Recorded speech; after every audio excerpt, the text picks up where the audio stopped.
Once upon a time, in a quaint village nestled between mountains, there was a humble stonecutter named Kaito. Each day, Kaito would go to the foot of the mountain, chiseling away at large rocks under the blazing sun to earn his daily bread. Despite his hard work, Kaito felt frustrated, believing his life was insignificant and powerless. One afternoon, while resting by the mountain's stream, Kaito noticed a wealthy merchant passing by on horseback. Dressed in fine silks, adorned with gold, and admired by all who saw him, the merchant seemed to embody everything Kaito thought he lacked.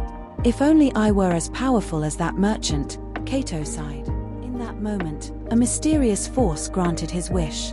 Kaito found himself transformed into a wealthy merchant, dressed in rich clothes, surrounded by servants, and greeted with respect.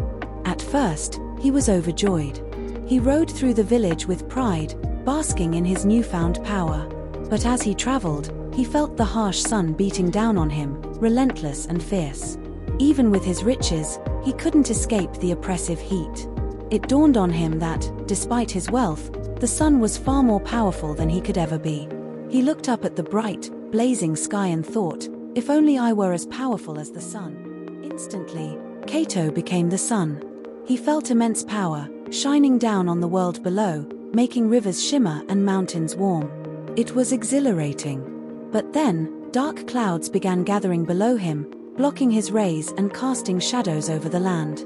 Despite his strength, he couldn't break through them. In frustration, he realized the clouds were even more powerful than the sun itself. "If only I could be as powerful as those clouds," Kaito thought.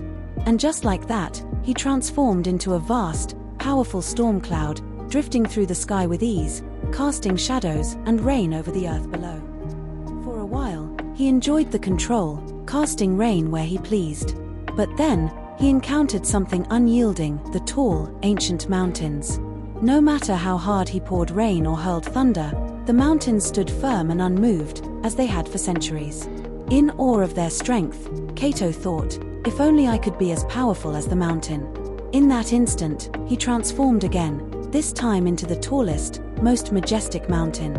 He stood proudly, gazing at the world below, feeling invincible. But as he stood in his newfound form, something curious happened.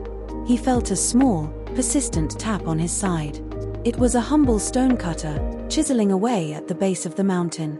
With each strike, the stonecutter took away small pieces, shaping and sculpting, bit by bit. Kaito then realized a profound truth. The stonecutter, in his persistence, had the power to shape even the mightiest of mountains. Strength wasn't in wealth, status, or natural elements. True power lay in resilience, in the ability to keep moving forward, even when facing something much larger than oneself.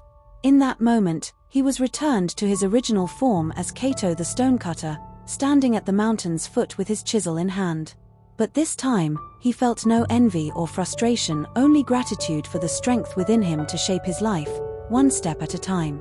End message: in life, true power doesn't lie in what we become or achieve. It lies in our resilience and the courage to keep going. Like the stonecutter, each of us has the power within to shape our lives, one small step at a time.